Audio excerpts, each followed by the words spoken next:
मुंबईच्या महापौर झालेला आहात, मग तुम्ही राजकारणात येण्याचा निर्णय कसा घेतला?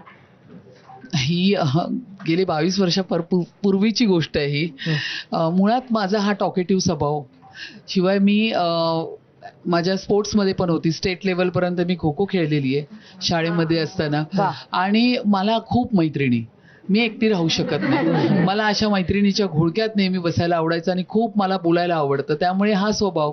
लग्नानंतर सुद्धा मी मिस्टरांना सांगितलं की जॉब करत होते मी, त्यानंतर मुलं झाले, मला पॉसिबल नाही झालं. तर मी म्हटलं काय हे असं तर मला नाही जमणार. तर मी झालं तिथे पण, जिथे मी लग्न होऊन गेले तिथे मी 12-15 जणींना जवळ घेतलं, बचत गट तयार केला आणि तिथून ती सुरुवात केली. म्हणजे मला स्वतःला वाटलं नव्हतं, पण मी सामाजिक क्षेत्रामध्ये खूप काम करत होते. जसं मला आता ह्या सगळ्या जणी बोलतात आहे, मी माझ्या मिस्टरांना सांगितलं तो बॅनर लावलाय मी बघणार पण नाही तिथे. कारण ते मला म्हणाले की असं चालत नाही, बॅनरवर फोटो असणार तरच तुला लोक मतदान करणार. ऋतू तावडे तर कळाली पाहिजे. तर मी सांगितलं मला या गोष्टीची लाज वाटते, असे माझे बॅनर किती लावून ठेवलेले आहेत त्या ठिकाणी. पण सुरुवात झाली ती, कुटुंबाचा पाठिंबा होता, मिस्टरांचा पण पाठिंबा होता. तशी सुरुवात झाली, प्रोजेक्ट झाले मी त्यावेळी.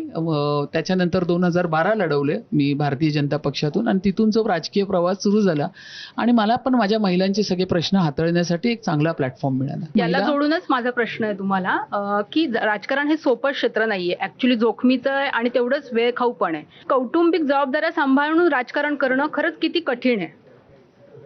कुटुंबाची साथ फार गरजेची आहे, ते तर आहेच. पण काही ह्याच्यामध्ये कुटुंबाची साथ मिळत नाही महिलांना. तर ठीक आहे ना, आपण एकदा चर्चा करून बघायचं की मला हे मिळतंय, मला हे करण्याची इच्छा आहे, मला पुढे जाण्याची इच्छा आहे. एकदा दोनदा विचारून जर तुमचं नाही, कारण मी अबला हा शब्दावरती पुन्हा येते.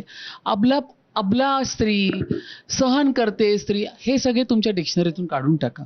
आता हे आपण 20th सेंचुरीचे आहोत आणि मी तर त्या बाबतीत फार ॲग्रेसिव्ह आहे की अबला नाही, मी सबला आहे, मी करू शकते. तू देतोयस का साथ? 4 वेळा विचारा, 5व्यांदा तुम्ही तुमच्या कामाला लागा. या पद्धतीची आहे, बरोबर आहे की नाही? कारण आपण चांगलं काम करायला जातोय काहीतरी आणि त्यावेळी, आणि कुठे राजकारणात काय, कुठल्या क्षेत्रामध्ये महिलांना त्रास नाहीये.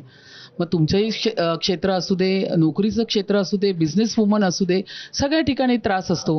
पण तो त्रास झेलायची आणि त्याला कणखरपणे आणि ठामपणे उत्तर देण्याची जर तिची ताकद असेल ना, तर मला नाही वाटत तिला कोण अडवू शकेल. नक्कीच.